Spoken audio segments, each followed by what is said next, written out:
rooted in substance, not flash, rooted in substance. Today, we talk with our pads. You talk with your helmet, right? Every moment. The Cinderella story is over, man, right? They're fighting for clicks, we're fighting for wins. There's a difference, right? There's a difference, right? This game ain't gonna be played in Hollywood, it's gonna be played on the grass, right? It's gonna be played on the grass. What is up? Welcome to episode number 21 of the Parlay Boys podcast. We are back, coming to you live from the palatial Parlay Boys studio. I am your host, RJ Guess. Hit me on Twitter at the Parlay RJ. Well, last Saturday, there was a big game. It's well documented for various reasons. Final score, 42-6. Colorado took its first loss of the season in horrific fashion in the first game without all-world cornerback / wide receiver Travis Hunter. I have no doubt that on defense, Travis would have locked up their best receiver, and on offense made play after play against their top corner. Not to any of our surprise, Coach Prime was just as eloquent in defeat as he always is in victory. Well-coached team. Bo Nix played his butt off. Defensively, they presented some things that I guess we just couldn't get around. We couldn't advance the ball, rushing or throwing the ball as well. Seemed like they had our number. But hats off to their coaching staff, to their head coach. Great job, and they're truly prepared. Coach Prime has been there before, both as a coach and a player, so I didn't expect him to lose his cool and lose emotional control like this here. Listen again. You talk with your helmet, right? Every moment. The Cinderella story is over, man. It never was a Cinderella story. It's the Coach Prime story, and it's only just begun. When you're the best defensive back of all time at all levels and first ballot NFL Hall of Famer, you don't have to overcompensate. What you just heard was just the opposite. Like I always say, Coach Prime is doing the Lord's work. Well, Coach Daniel Lanning was just doing the work of all the other proud old boy coaches who are peeping out the window at the incoming hurricane from Florida named Dion. All the hate, all the jealousy and envy and rage that they all feel was channeled into a viral moment here. Ironically, he said they aren't doing it for clicks. Well, what the hell you invite a whole ESPN crew into the locker room for? Right. And I think somebody must have pulled his coattails to how this might be coming off to the kids, because it looked to me like after the game, he was trying to cool off and walk it back. Check him out. I think Coach is doing a phenomenal job. Obviously, he's brought great enthusiasm and response from his players, and I know that they'll bounce back from this game moving forward. On the same note, I get a little passionate at times, right? I get a little excited about what I want to accomplish for our team, and I just want to say, I need to humble myself a little bit. This is one game. The receipts are already printed, my guy.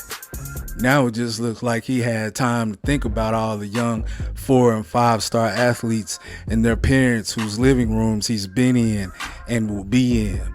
Say what you want about Coach Prime, but he doesn't get on camera and vomit all over himself like this. Coach Daniel should have thought about it more before he intentionally tried to go viral by down-talking Dion and his staff. They better put this closet racism back in the closet like they've been doing. Have some awareness of the situation, and remember, the kids they need to compete are more of the urban variety. Coach Prime then already flipped the 5-star athlete from Florida State to Jackson, Mississippi, so imagine what's in the pipeline to Boulder. He also just flipped the number 5 athlete in the nation, cornerback, wide receiver, and California native Aaron Butler from USC to Colorado. Yes, that USC that they play this Saturday in Boulder. But do you see USC coach Lincoln Riley all in the headlines, hating on Dion like Daniel Lanning, Jay Norvell, and Matt Rule? Right. I had a chance to go back and look at the all 22 angles, and it was glaringly obvious at the line of scrimmage. The Buffalo's defensive front four looked like a JV against varsity, just to keep it 100. Bo Nix had time to look at every possible option available before throwing the ball, and the offensive line was a collective turnstile. They just need to play with more pride than that. Everybody on the line, on both lines, over 6 feet, 300-something pounds, so they just need to have more pride in their position than that. Keep them dudes off of Shador. Keep them clean. Us fans out here in SEC country, we remember Bo Nix from being run out of the SEC when he was the quarterback for Auburn. He wanted to go to a place where he would not have to see nearly as much pressure because the Pac-12 is defensively challenged and have been for decades. So I'm not going to sit here and make it like Bo Nix is just a man like that. Those of you with your ear to these Colorado streets know what else is happening this week with Travis Hunter besides just his availability for the USC game. That thug from the other Colorado team, Henry Blackburn, got Travis to meet up with him somewhere to, quote, squash the beef. Quite a few people, including myself, are not buying it. For one, there were cameras popping and rolling at the scene. Travis didn't even have to do this. Just how he took the high road last week, saying it was just football, that was more than enough. Blackburn is desperate to get the people in Colorado and on social media off his ass since he ran for cover and made his tweets private last week. I just hate to see us continually accepting apologies from people who you know really don't mean it and are doing it with a motive. If Blackburn wasn't that type of player, he wouldn't have done what he did to get the people on his ass in the first place. Furthermore, if he wasn't that type of person, he wouldn't have pled guilty to them rape charges, got a slap on the wrist, and been allowed to keep playing. Now that we got that out the way, let's head out to Corvallis, where tomorrow night is expected to be perfect football weather, where the Oregon State Beavers are hosting the Utah Utes. If you have been doing your film work, then you know the Utes defense is for real. They got after UCLA last week like a bunch of wild dogs. It was ugly.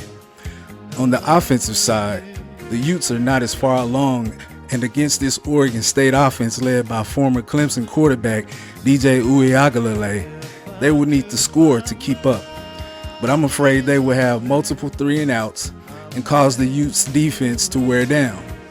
The Utes have been without their star QB Cam Rising all year as he's yet to see the field this season due to a torn ACL suffered in the bowl game last year.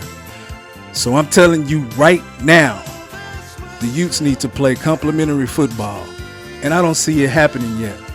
Take the Beavers to cover the 4.5 and catch me at the window. I'm out.